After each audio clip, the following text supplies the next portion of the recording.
తాకట్లో ఉన్న మీ బంగారాన్ని విడిపించి ఆ రోజు ఆన్లైన్ రేటుకి కొంటాం. Sharma gold company. నమస్కారం, సుమన్ టీవీకి స్వాగతం. 2025 సంవత్సరం నవగ్రహాల స్థితిగతులు ఎలా ఉన్నాయి, ద్వాదశ రాశుల వారికి ఎటువంటి ఫలితాలని అందజేస్తున్నాయి, ఈ విషయాన్ని తెలియజేసేందుకు మనతో పాటు ఉన్నారు ప్రముఖ జ్యోతిష శాస్త్ర పండితులు, శ్రీచక్రపీఠ వ్యవస్థాపకులు బ్రహ్మశ్రీ ప్రదీప్ జోషి గారు. గురుగారు నమస్కారం. శ్రీమాత్రే. గురుగారు, 2025 సంవత్సరం మరి చివరి రాశి అయినటువంటి మీన రాశిలోకి శని ప్రవేశిస్తున్నాడు కాబట్టి వీళ్ళకి కొంత టెన్షన్ అనేది స్టార్ట్ అవుతుంది. ఎలా ఉండబోతుంది వీళ్ళకి? 2.5 సంవత్సరాలు కదా ఉంటాడు. సో ఏ రకంగా ఉండబోతుంది వీళ్ళకి? అట్లీస్ట్ గురువు హెల్ప్ అయినా ఉంటుందా? శ్రీ గురుభ్యో నమః. శ్రీమాత్రే. మీనరాశి వారికి నేను చెప్పేది ఏంటంటే, మీరు తప్పకుండా ఒక పాఠం నేర్చుకోవాలి. మీ రాశి ఏమిటి? మీనము. మీనం అంటే ఏంటి? చేప. చేపను చూసి మీరు ఒక గుణపాఠం నేర్చుకోవాలి. ఈ సంవత్సరం మీరే చేప. చేప ఏం చేస్తుంది అంటే, వాడు వేటగాడు ఏం చేస్తాడు అంటే దానికి ఒక చిన్న నత్త పెట్టి కుక్కేస్తాడు. అప్పటిదాకా అలా ఫ్రెండ్స్ తోటి అక్కడిదాకా మంచిగా ఆడుకుంటూ ఉంటాయి. వాడు ఫ్రెండ్ చక్కగా ఉక్కు గిరుక్కొని వెళ్ళిపోతాడు. ఫ్రెండ్ ఎక్కడ పోయాడు, ఫ్రెండ్ ఎక్కడ ఎరుక్కుంటుంది. మళ్ళీ వాడు ఉక్కేస్తాడు. నా ఫ్రెండ్ పోయాడని తెలుసు, మర్చిపోతుంది. నేను కూడా పోతా అని అది కూడా ఉక్కుకెళ్ళి అది అత్యాశకు పోయి ఉక్కుకెత్తుంది.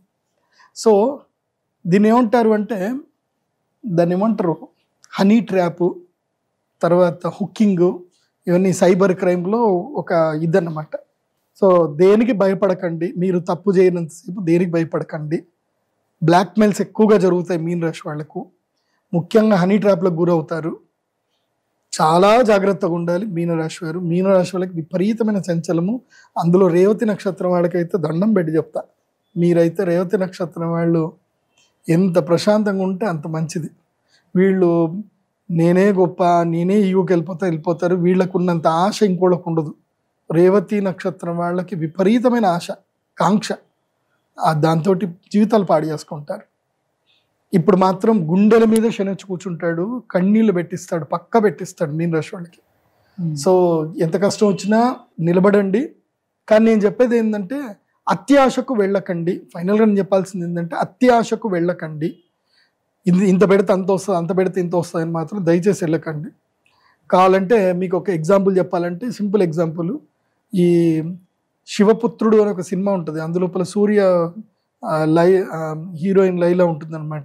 బ్యాగు, స్కూల్ బ్యాగు అన్నీ పోగొట్టుకుంటుంది అనమాట. సేమ్ అదే సిచ్యువేషన్. ఆ హీరోయిన్ ప్లేస్లో మీనరాశి వాళ్ళు ఉంటారు, సూర్య ప్లేస్లో మోసగాళ్ళు ఉంటారు అనమాట. మొత్తం అన్నీ లాగేసుకుంటారు, ఆశ పెడతానే ఉంటారు, అన్నీ లాగేసుకుంటారు. వస్తుంది అనుకుంటారు, ఏది రాదు, అన్నీ పోతాయి. ముఖ్యంగా పరువు పోతుంది. మీనరాశి వాళ్ళకు పరువు పోతుంది. సో అలాంటి పనులు చేయకుండా చాలా జాగ్రత్తగా ఉండండి. పోయినా పెద్దగా సీరియస్ ఏం తీసుకోవద్దు. సో సమస్యలు అయితే ఉంటాయి. కానీ నేను మీన రాశి వాళ్ళకి చెప్పేది ఏంటంటే, గృహత్యాగము చేయవలసిన సమయం ఇది. ఇల్లు వదిలేయాలి. ఏదైనా అద్దె ఇంట్లో ఉంటున్నారు, ఎక్కడైనా ఇబ్బందులు అవుతున్నాయనంటే ఇల్లు మారండి. మంచి ప్లేస్కి ఇంటికి వెళ్ళండి. ఎందుకోసం అంటే, ఈ మధ్య కాలంలో ఏం జరుగుతుంది అని అంటే, ఈ ఇంట్లోకి ఎవరికైనా అద్దెకి ఇచ్చినా సరే వాళ్ళని ఇంట్లోకి నుంచి ఎలగొట్టేసేయండి. ఎందుకోసం అంటే, ఇప్పుడు మీరు ట్రాప్లో గురయ్యే అవకాశం ఉంటుంది. ఇప్పుడు ఉదాహరణకు మీరు ఎవడికో అద్దెకిచ్చారు. ఇప్పుడు ఈ మధ్యనే నాకు ఒక క్లయింట్ వచ్చారు. వాడు ఎవడికో అద్దెకిచ్చారు. వాళ్ళు 5 సంవత్సరాల నుంచి అదే ఇంట్లో ఉంటున్నారు. వాడు 5 సంవత్సరాలు వాళ్ళ ఇంట్లో ఒక అబ్బాయి ఉన్నాడు. వాడు ఏదో పని చేసుకుంటుంటాడు. వాడు ఏం ఖాళీ కూర్చున్నాడంటే వీళ్ళ అమ్మాయిని ప్రేమించానంటాడు. వీడిదేమో దాదాపు 5 కోట్ల ఇల్లు. వాడు 12,000 రూపాయలు కిరాయికి ఉండేటోడు. ఈ అమ్మాయిని ప్రేమించినాడు. ఆ అమ్మాయి కూడా ప్రేమించినది. నాకు అక్కడ ఇచ్చి పెళ్లి చేస్తున్నా సరే, లేకపోతే 7 o'clock బ్లేడ్ ఉంది అంటుంది ఆమె. అలా నాన్నని ఎత్తి మీద చేయబెట్టుకుంటాడు. దీని ఏం చేయాలి అయ్య గారు? దీనికేమో మంచి సంబంధాలు చూశాను, మంచి ఐఏఎస్లు IPS సంబంధాలు చూశాను, మా కులంలో మంచి సంబంధాలు ఉన్నాయి గురువు గారు. దీనికి బెంజ్ కార్లో దింపుదాం అనుకున్నా, పోయి మోటార్ బైక్ మీద తిరుగుతా అంటుంది అయ్య గారు. ఏం చేయాలి అయ్య గారు అని నా దగ్గరకు వచ్చి కూర్చున్నాడు. ఇది పరిస్థితి. సో నేనేమంటా అంటే, ఇది అందరికీ చెప్తున్నాను, ఓన్లీ మీన రాశి అని కాదు. ఇప్పుడు మీన రాశి వాళ్ళకి ఇది ఎఫెక్ట్ రాబోతుంది. కాబట్టి ఎప్పుడైనా ఇంటికి ఎవరికైనా, మనం ఇంట్లో ఉంటే, మన పిల్లలతోటి మన సంసారంతో ఇంట్లో ఉంటే, ఇంటికి ఎవరికైనా అద్దెకిస్తే వాళ్ళని 8 నెలలకైనా 10 నెలలకన్నా ఎక్కువ ఉంచకండి. నెట్టేయండి, బయట పంపించేసి. 5 ఏళ్ళు 10 ఏళ్ళు ఇండ్లలో వద్దు. వాళ్ళు ఏదో ఒకటి నెగిటివ్ చేశారనుకోండి, మొత్తం కుటుంబం అంతా ఏడ్చుకుంటూ కూర్చోవాలి.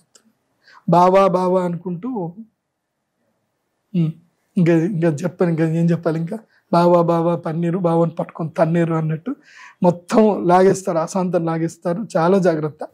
ఓకే, సో ఎక్కువగా మోసపోయే అవకాశాలు బాగా భయంకరంగా మోసపోతారు. ఈ సంవత్సరం ఎవరైనా మోసపోతారు అంటే అది మీనరాశి, మేషరాశి, అదేవిధంగా వృశ్చిక రాశి. వీళ్ళు మోసపోవడానికి రెడీ ఉన్నారనమాట. రెండు మేము మోసపోతాం రెడీ అని. ఈ మధ్య ఫోన్ చేసినప్పుడు కూడా సైబర్ నేరగాళ్ళు మీకు ఫోన్ చేస్తారు, మీకు అది ఇది అని చెప్తారు, ఏది నమ్మకండి. సేమ్ నేను కూడా అదే చెప్తున్నా మీకు. మరి ఇంకెలాంటి పరిహారాలను పాటించుకోవాలి కాస్త మనశ్శాంతిని పొందేందుకైనా? ఏముంది, తిన్నామా పడుకున్నామా తెల్లారిందా, దానికి ముందు ఎక్కువ పెద్ద సీరియస్ అవ్వద్దు. సినిమాలు మంచిగా చూడండి, హ్యాపీగా నవ్వుకోండి.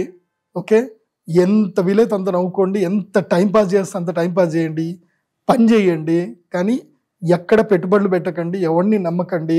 మెయిన్గా ఏంటంటే ఈ రాజశ్యామలాదేవి అమ్మవారి యాగం చేసుకోండి. శని కొంచెం సైలెన్స్ అవుతాడు. మీరు కూడా పంచభూత శివలింగ దర్శనం చేసుకోండి. తిరుపతి తప్పకుండా కొండెక్కండి. మోకాళ్ళ పర్వతము కనీసం 18 మెట్లైనా సరే మోకాళ్ళతో ఎక్కండి. బట్ట కట్టుకొనైనా ఏదైనా సరే మోకాళ్ళ పర్వతం 18 మెట్లైనా మోకాళ్ళతో ఎక్కండి.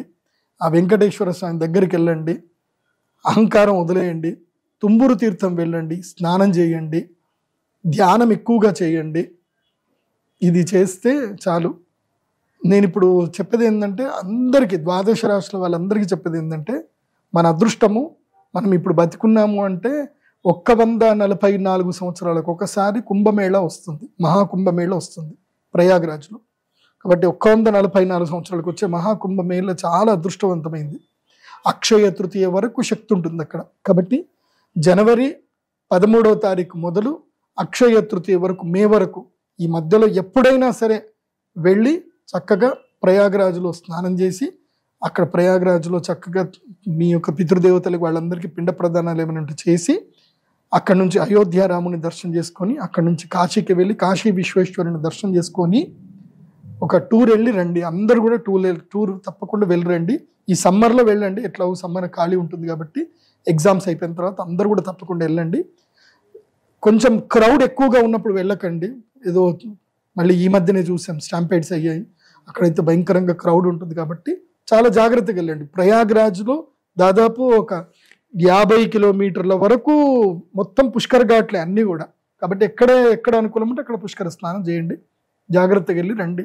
ఇది మంచి రోజు. ఇది అందరూ, ప్రతి సనాతన ధర్మ బంధువులందరూ కూడా వెళ్ళి ప్రయాగరాజ్లో పుష్కర స్నానం అయితే చెయ్యాలి.